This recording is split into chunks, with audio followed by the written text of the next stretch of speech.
Hello, this is Jessica Williams, author of the Imagia trilogy. I will be reading the Gateway to Imagia, The Tale of Sam Little, and I will be reading Chapter 3, Detour. Just as a little bit of a disclaimer, I will be bringing in some new characters today, which means I will be starting doing some different voices, kind of voices, and accents. And like I said before, I in no way am claiming to be good at these accents or anything like that. This is just how they kind of sound in my head, so it might be a little bit different. So I don't really know what else to tell you past that, but I am going to go ahead and get started and read Chapter 3.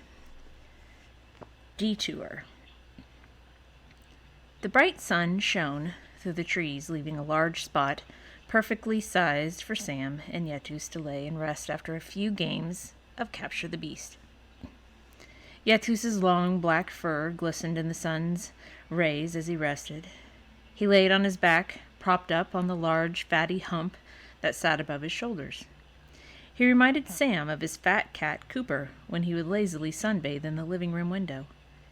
He was huge compared to Sam, standing around 10 feet tall at his hump. His body was covered in long black hair, except for his hands, feet, and snout. He had large, piercing green, cow-like eyes, big floppy ears, and 2 twisted horns, one on each side of his head that curved downward into elegant spirals. Sam leaned up against his hairy friend's side, with his arms crossed behind his head.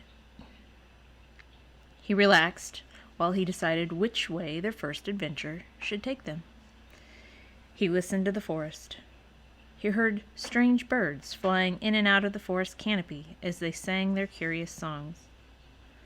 Small, grayish rodents of some kind were busily rustling through the grass, while an odd-looking lizard lazily sunned itself on a large rock.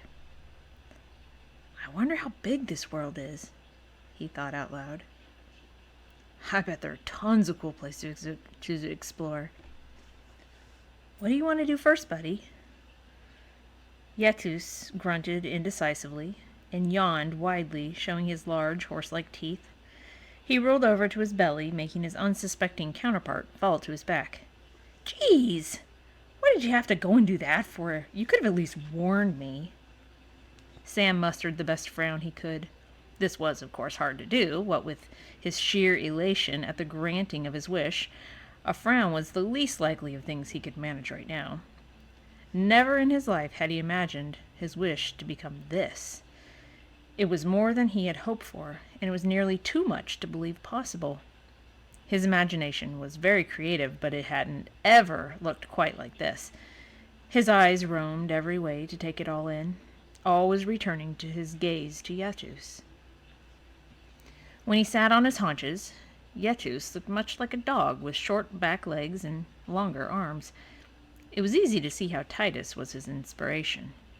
His feet and hands resembled that of a chimpanzee, and his hair was long and matted in places. There were bits of grass and leaves stuck in his coat from wrestling with Sam and lying around on the forest floor. Sam stood up when Yetus did and brushed himself off. Yetus shook fiercely all over so that the grass and leaves went everywhere, including onto Sam. Blech! Griped Sam. Thanks a lot. Yetus snorted and laughed in his "umph kind of way.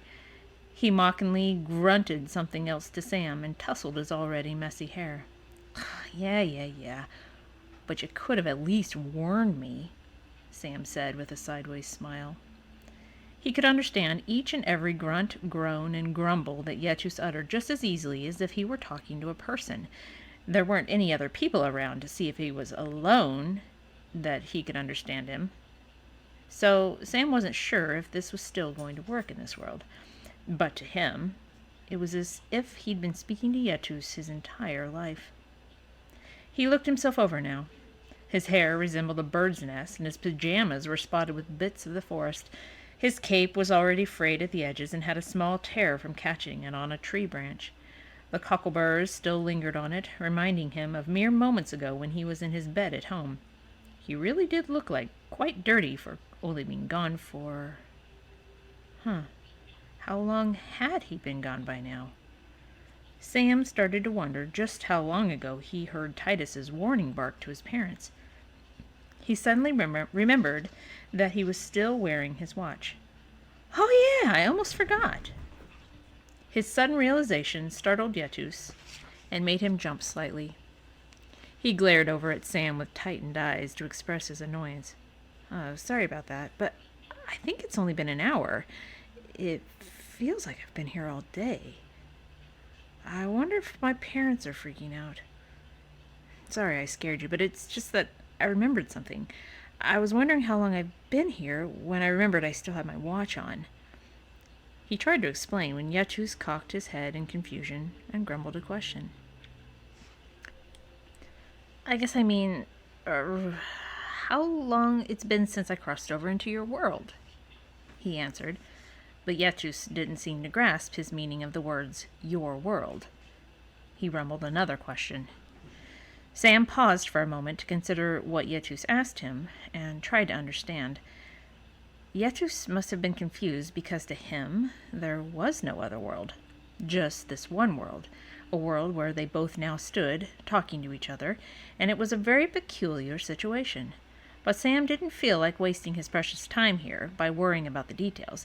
He wasn't sure how long he should stay before going back through the trees. Back home.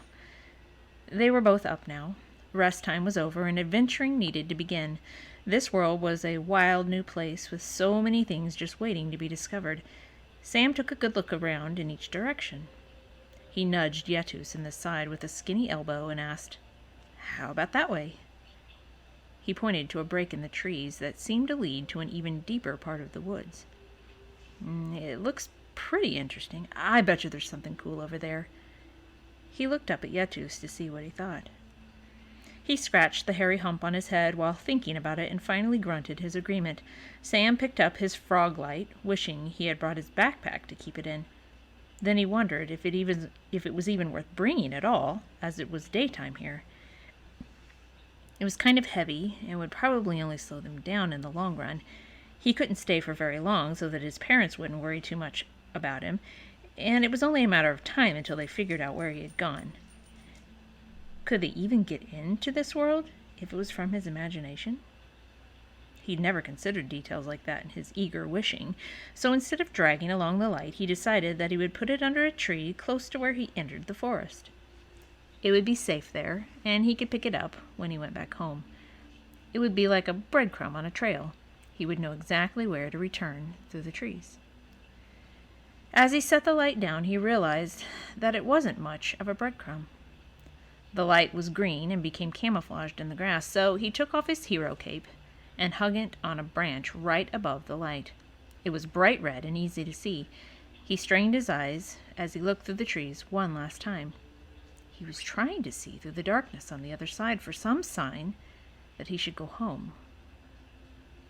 He hoped that Titus wouldn't be too angry with him later for being left behind, and he silently vowed to bring his faithful dog back with him tomorrow. Yetus picked Sam up effortlessly, placed him on his shoulders, and he fit snugly between his head and hump as if it were shaped just for him. He held on firmly by grasping Yetus's hair with both hands and readied himself to go. "Okay, Yetus, let's go." They set off down the path into the woods. Yetus lumbered down the winding path, Sam happily riding along. He walked on all four limbs most of the time. He was able to balance on just his back legs, but because his arms were twice as long and strong as his back legs, it was less awkward and more comfortable for him on all fours. They both looked around as they went on. Sam was trying to take it all in as they traveled. Everything he was seeing made him question the likelihood that he was actually awake.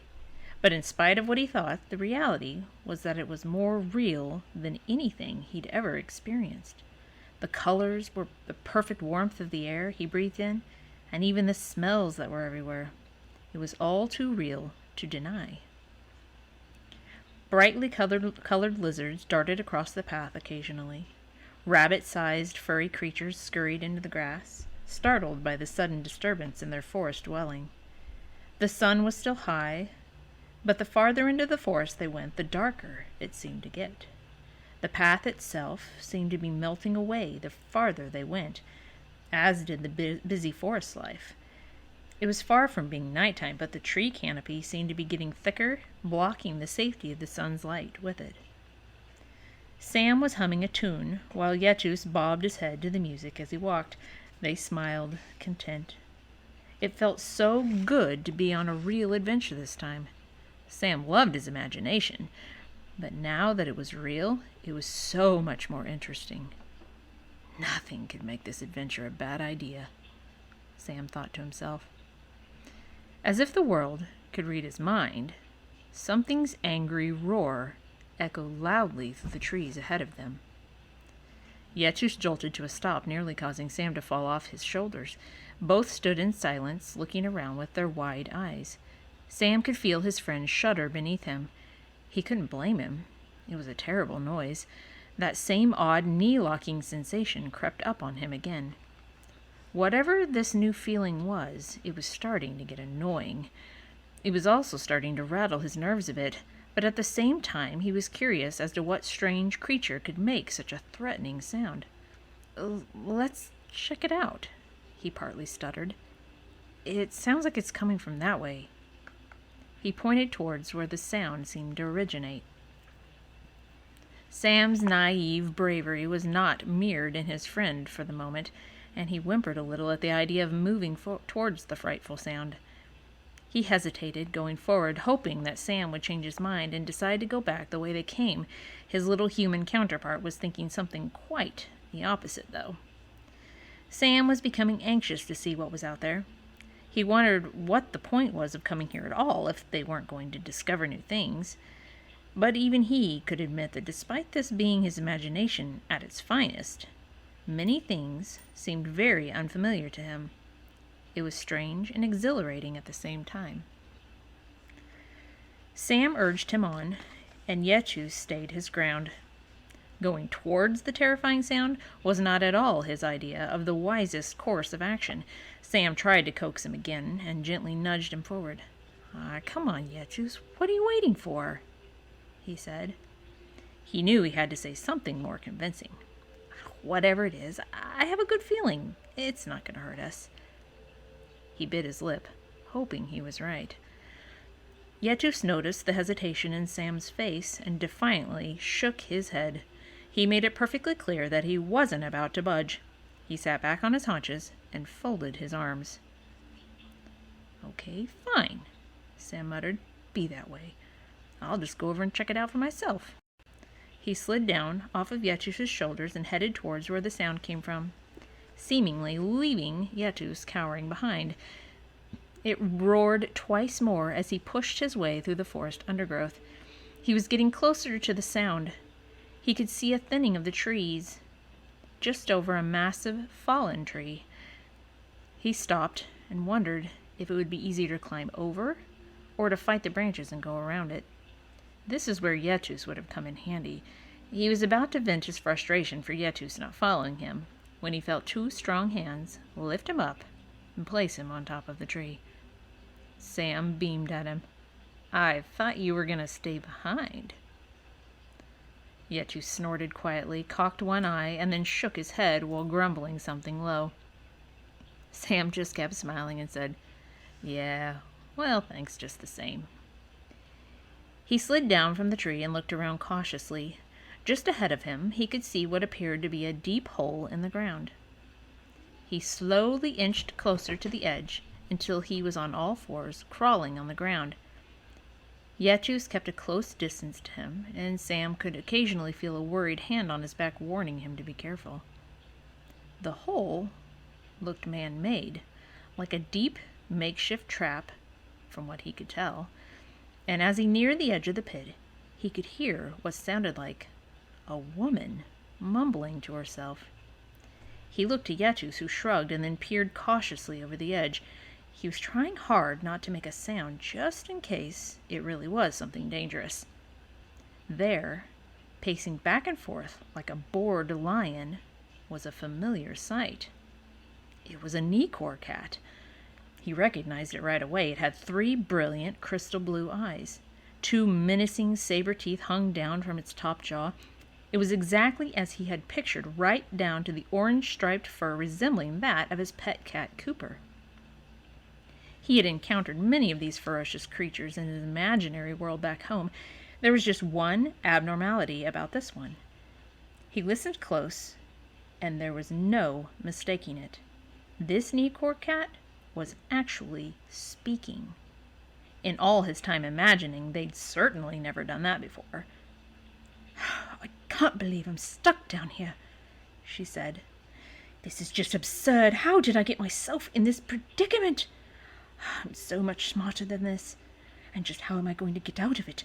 Fine mess indeed," she mumbled to herself. She paced about the bottom of the hole, shaking her head in frustration. She let out another one of her terrifying roars and then sat down on her haunches in defeat. She seemed to be hanging her head in what Sam thought looked like sadness. He instantly felt sorry for the poor creature. It didn't seem to be ferocious at all like he had imagined. He decided that if it were really stuck down there, then it wouldn't do any harm to draw attention to his presence. So he cleared his throat to get her attention. Startled, the creature's hackles stood up on end, and she flipped around to face him. She growled up at Sam and hissed her question. "Who are you? And what do you want? I can tear you to pieces if I have to." He cleared his throat again, his mouth suddenly dry as he tried to get the words out. "Don't be scared. My name is Sam Little, and this is my friend, Yetus. We were walking when we heard your roar and came to see what you were." He tried to be polite. He didn't want to upset her. Yetus was watching warily as Sam spoke to her. "Oh?" she said, puzzled. "You aren't the creator of this infernal trap, then?" "No. How did you get in there?" he asked. "Well, if you must know, it was covered extremely well. I was tracking something and then fell in. I honestly don't know how I didn't smell this trap. I really am smarter than this." "Oh. Well..." Sam thought for a moment before he finished his sentence. She seemed harmless enough to be to him, so he continued. "Would you like some help? I think I can get you out of there." He hoped he was doing the right thing. The Necor cat looked up at the small boy. She wasn't entirely sure why he would want to help, but it was apparent that she might never get out of the pit herself. "You want to help me? Aren't you afraid I'll simply accept your help and then proceed to eat you afterwards?" Though Sam didn't pick up on it, there was a strange sense of sarcasm to her voice as she asked. A bit hesitantly, he replied, "No, I don't think so." He gulped. Do you want to eat me?" She snorted. "No, of course not. I don't eat people. Though we have gotten a bad reputation for such things," she told him with disgust. "We only eat toku birds and things of that sort. Besides, humans taste terrible." Seeing the look of confusion on the little person's face, she added, "So I've heard." Her whiskers turned up in what looked like a smile. Sam wasn't sure exactly what a toku bird looked like, but was quite confident that unless birds in this world didn't have wings and feathers, then he and Yetus more than likely didn't fit their description. He was convinced that she was not going to harm, or at least eat, either him or Yetus, so he looked at her and said, "We're going to go find something to help you out. Be right back.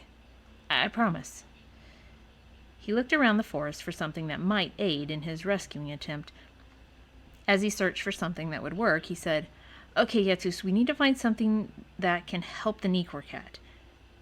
Sam furrowed his brow for a moment, considering what he just called the trapped creature. "Well, at least I think it's a Necor cat. It can talk, so I don't know for sure. The Necor cats I always saw were scary and wanted to eat me, and they never talked to me. But she doesn't seem mean at all, so we're okay."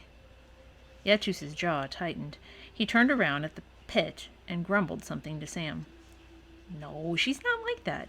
She's nice. Didn't you hear me talking to her just now? Trust me, she says she only eats some kind of bird."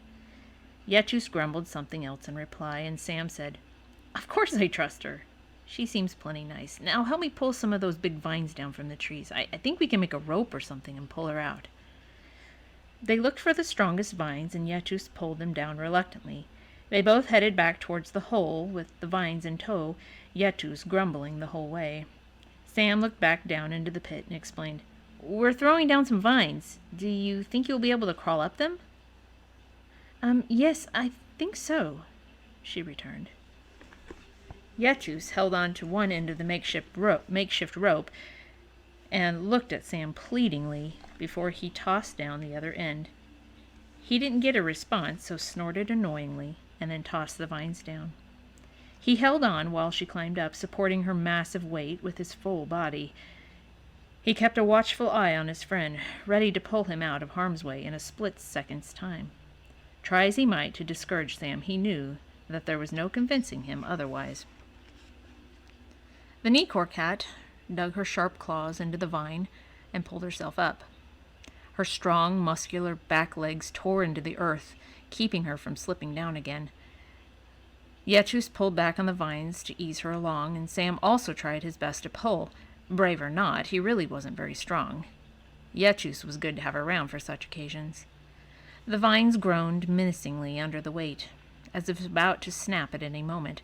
Sam could hear clods of earth chunking away as she heaved her body closer to the top. Slowly, between the three of them, she cleared the trap's edge and was freed from captivity. She panted fiercely. It was a deep hole and a hard climb. She must have been down there for a while and angry at her situation, because she turned back to the trap and hissed viciously at it, turning back to face her rescuers. She almost purred her gratitude. "Thank you so very much. What did you call yourself?" she asked as she sat to catch her breath. "Sam Little." "Well, then, thank you very much, Sam Little. I don't honestly have any idea what I would have done if you hadn't come along. What is a boy of your size doing in such a dark part of the forest, anyhow?" Sam was very impressed with this creature's manners and speech. He had never dreamed he would meet a talking cat. "Oh, well, my friend and I were going to go on an adventure. I love to adventure, and that part of the forest over there looked pretty interesting. So, for as far as adventures go, anyways. We really didn't get too far, though," he explained to her, "because we heard you and wanted to see what made the noise. This is the first time I've been in this world. Actually, I just got here." He could hear himself rambling and felt his cheeks going pink. "This world? My dear boy, is there any other world than this? I doubt that. And what is your name again?" she asked Yetus. He grumbled back, and she stared at him blankly. It became apparent to Sam that even in this world, he was the only one who would be able to understand Yetus. He translated for her. "This is my best friend, Yetus." She shook her head in disbelief. "You can actually understand him?" "Yeah." "How strange." She mumbled something else low, but all Sam caught was, "Understand Lorthax." He wasn't sure what that word meant. He'd have to ask her about it if he could remember to, but Sam looked back to his doubtful companion and gloated. "See? I told you she was nice." Yetus shrugged and growled a question to Sam, who responded by shrugging. "I can ask her." Sam paused as he turned to ask her Yetus's question, but then realized he didn't know how to address her. "Is there a problem?" she asked. "Well, it's just that I don't know what to call you." As if startled by her rudeness, she jumped right in and said, "Oh, where are my manners? She bowed slightly, "am Kisa. I owe you both my sincerest gratitude. But if you will excuse me, I really must go." Sam couldn't remember ever meeting someone so polite. He wanted to know more about her. Why she could talk, and where she was from, for starters. But most importantly, he didn't want to see her leave. "Wait a minute!" he said as she turned to leave. He thought quickly of something to keep her attention. I heard you say that you were looking for something earlier. Can we help you find it? That is most honorable of you, but I don't think you can find them. You see, I've lost my cubs. Remorse shadowed her face. They were in the forest near our den. I called for them, but they never came. I've looked everywhere for them. I believe it is possible that they may have fallen capture to the same scum that made this trap. Kisa glanced at the trap and bowed her head, making a soft cooing sound. No. Actually, I am sure of this. So naturally, I must go and find them. My poor cubs. They must be terrified. Why would someone take them from you? Asked Sam. He was very new to this world. Things really were turning out to be quite different from his imagination. So he thought that asking questions wasn't such a bad idea, and perhaps it would keep her around for a bit longer. Kisa looked at Sam and blinked her 3 crystal blue eyes in unison. There was such kindness in them.